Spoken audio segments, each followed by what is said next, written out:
Pada hari ini kita akan mengingat suatu ayat. Ya laitani qaddamtu li hayati, surat Al-Fajr. Surat yang sering dibaca oleh imam kita. Itu penyesalan kita kelak.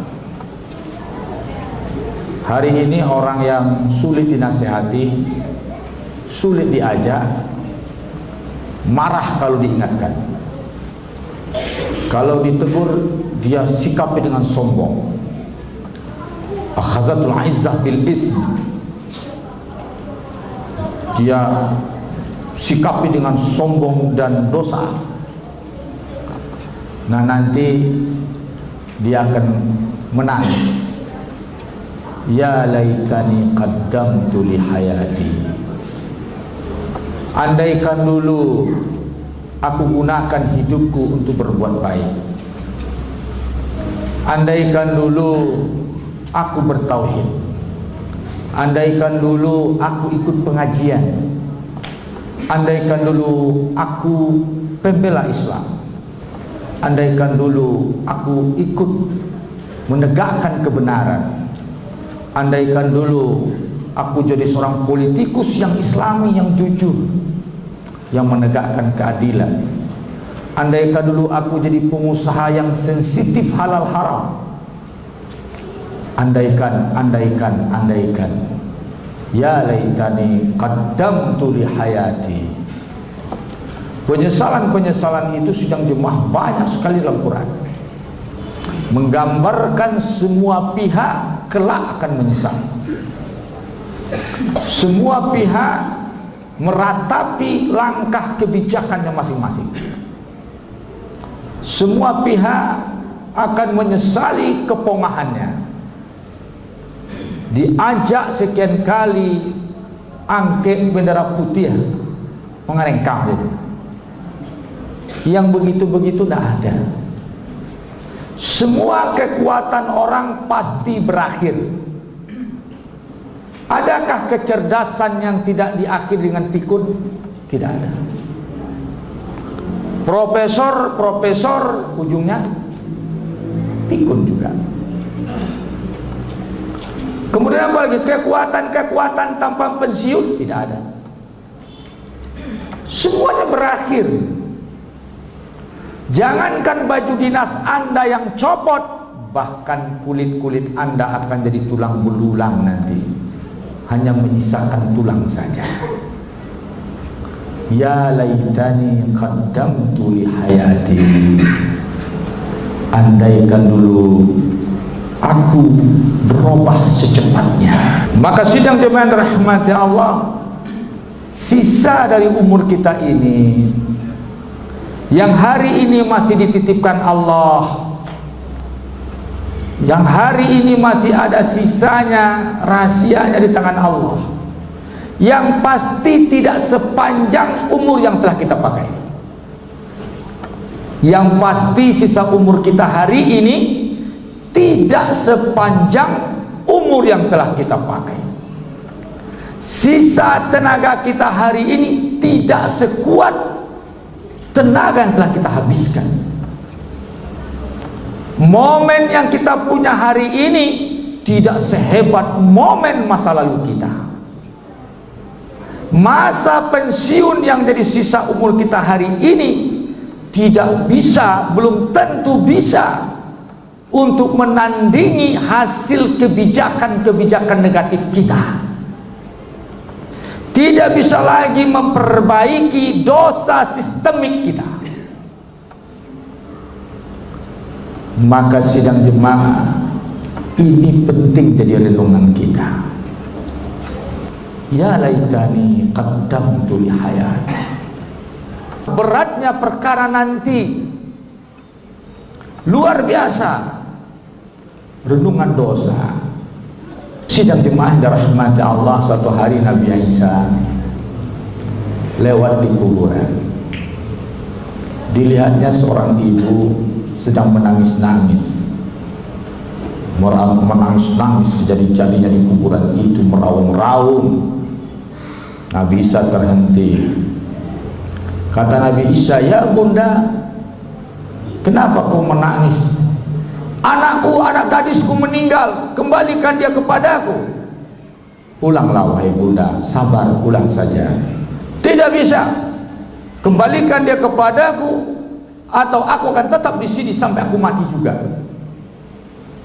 Dicoba dibujuk-bujuk oleh Nabi Isa, nggak bisa. Dia minta anaknya dikembalikan, dihidupkan kembali. Padahal itu secara logika kita tidak ada. Tetapi inilah dalil tentang mukjizat Nabi Isa menghidupkan orang meninggal. Betulkah seperti itu wahai bunda? Meminta Nabi Isa kepada Allah. Maka dipanggil, "Ya fata, ya fata, hai pemudi, bangkit." Kali pertama bergoncang kuburan. "Ya fata, bangkit." Kali kedua, sampai ketiga kali baru muncul, terkeluar dia dari kuburan, seorang anak gadis. Ternyata ketika keluar dari kuburan, putih rambutnya, beruban. Kemudian dia marah, "Siapa yang menghidupkan aku? Kembalikan aku ke kuburanku." Kata Nabi Isa, "Ibumu ingin kau kembali dengannya." "Jangan, kembalikan aku ke kuburanku, kembalikan kematianku. Aku tidak mau merasakan sakaratul maut 2 kali. Aku tidak mau merasakan sakaratul maut 2 kali." Nabi Isa berkata, "Kenapa rambutmu putih?" "Karena ketika engkau memanggilku, aku terkejut. Aku kira kiamat sudah datang, dan saking takutnya aku, maka putih rambutku karena gemetarnya tubuh." Untuk menghadapi hari berbangkit kelak, semua orang ketakutan. Maka dalam riwayat dikatakan beruban, tumbuh uban di kepalanya. Terus sidang jemaah, "Kembalikan aku." "Kenapa kau tidak mau?" "Kembalikan aku karena aku tidak mau 2 kali merasakan sakitnya sakaratul maut." Maka akhirnya ibunya melihat seperti itu. Akhirnya ibunya rela. "Wahai Nabi Allah Isa, kembalikanlah dia." Maka kembali gadis itu dimatikan dan kembali dikuburkan. Itulah dalil Nabi Isa alaihissalam menghidupkan orang meninggal dengan izin Allah Subhanahu wa ta'ala. Sidang jemaah, apa yang kita ambil? Betapa dahsyatnya masa depan yang semua kita tidak bisa mengelak. Yang semua kita, siapapun kita hari ini, tidak bisa mengelak. Sampai tidak minat anak gadis itu hidup kembali bersama ibunya karena sakitnya sakaratul maut. Maka kata Nabi, "Kalaulah didengarkan kepada kalian raungan orang di azab kubur," kata Nabi, "la baqitum katsira wa la dahiktum qalila." Kalian akan banyak menangis dan sedikit tertawa. Tidak ada makanan lezat di hadapanmu dan tidak ada ketertarikanmu kepada wanita. Hilang semua kelezatan.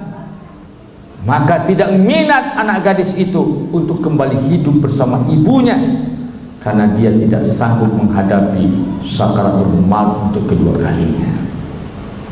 Maka semua kita hati-hatilah, berbenah. Kita yang pedagang sensitiflah, berdagang dengan jujur, hati-hati tentang menyikapi halal dan haram. Kita yang sudah mengantongi harta yang bercampur dengan yang haram, selesaikanlah. Jangan nanti hartanya untuk orang, dosanya untuk kita. Selesaikan, hasibu anfusakum qabla antuhasabu, kata Umar. Periksa diri kalian, evaluasi diri kalian, selesaikan perkara kalian sebelum Allah memperkarakannya. Selesaikan di sisa umur kita ini. Sidang jemaah, hitung-hitung berapa dulu kita mungkin belum ke masjid, masih kurang kesadaran, kita bisa menipu orang, kita bangga, kita bisa mempercundang orang, itu kehebatan kita yang kita banggakan. Hari ini hartanya akan kita wariskan pada anak kita. Pikirkan baik-baik sidang jemaah, bersihkan dulu. Bagaimana membersihkannya? Maka sisihkan, perbanyak infak di jalan Allah Subhanahu wa ta'ala. Perbanyak infak di jalan Allah Subhanahu wa ta'ala. Serahkan ke masjid, serahkan ke rumah yatim, serahkan kepada yayasan-yayasan amal. Insya Allah dengan rangka kita, dengan niat kita membersihkan harta kita. Sidang jemaah yang dirahmati Allah, renungi sidang jemaah yang dirahmati Allah. Ya laitani qaddamtu li hayati. Kemudian kebijakan-kebijakan kita, kebijakan kita yang sistemik, hati-hati itu. Hati. Kalau bapak-bapak hari ini jadi pejabat, bagus, alhamdulillah sudah ke masjid. Negeri ini hancur karena pejabatnya taubat setelah pensiun. Penyebab Indonesia ini atau negeri kita ini hancur, pejabatnya taubat setelah pensiun. Lah kamu saja apa gini sama Pak? Ya Ustaz, awak kalah pensiun, kamang awak lain. Itu bukan karang-karang, itu mamang ketemu dan orang mengecek begitu kamu. Iya Ustaz, awak kalah pensiun, kamang awak lain. Inyo kamu saja itu kamang awak. Jadi aku ancuan ugari ku sidang jemaah dek karena pejabatnya taubat setelah pensiun, hanya taubat lah panjang-panjang lah guinya karena ada waktu kudu lah pihak kapi kumbuh karena ada waktu banyak kila komplikasi itu tak baik lah. Sidang jemaah, maka tidak ada kekuatan umat Islam karena muslimnya seperti itu. Ketika dia pun diberi amanah, dia bukan sebagai seorang muslim sejati, dia sebagai si A, sebagai si B, bukan sebagai hamba Allah. Ya Ustaz, awak kau sebagai kau Ustaz, ya model kau Ustaz, alah ya sebagai kesimpulan awak tu sebagai manusia akan mati. Ada di balik tu, ada di balik tu. Lah meninggal kebijakan berjalan tadi sistemik. Itu namanya dosa jariah. Apa namanya itu? Jariah artinya mengalir. Banyak pejabat-pejabat kita yang wallahu alam sadar apa tidak sadar dia membuat dosa jariah. Betul?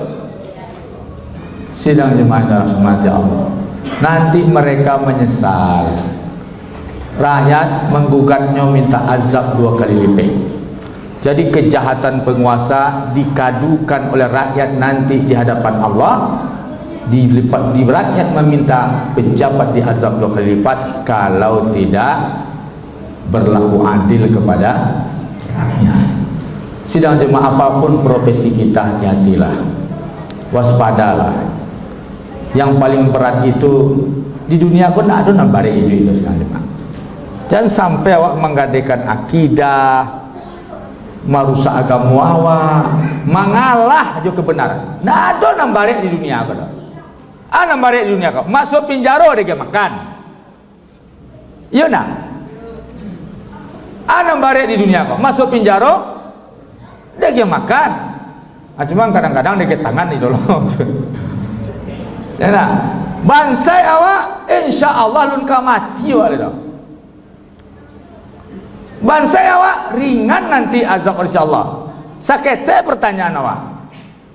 Bangsa yang paling padi ustaz, tanduka kayu tu lain. Ya, sebab inna ma'al usri yusra, setelah yang sulit mudah. Bangsa kini sama-sama tanduka kayu suatu. Sidang cuma ada di dunia apa yang barek tu. Jangan sampai awak ciasa konsep menghadapi dunia, ikhlas kepada Allah Subhanahu. Nah, ada yang barek di dunia apa tu? Taubat dan hijrah. Taubat awak, hijrah awak, istiqomah awak, berjamaah awak, mudawamah awak, jago terus menerus sampai akhirnya husnul khatimah, selesai. Jadi pikir lain, awak biar orang mikir awak lain. Kok kadi uri main kehendaknya serainya oleh. Saya pikir oleh. Awak mikir sampai husnul khatimah ya.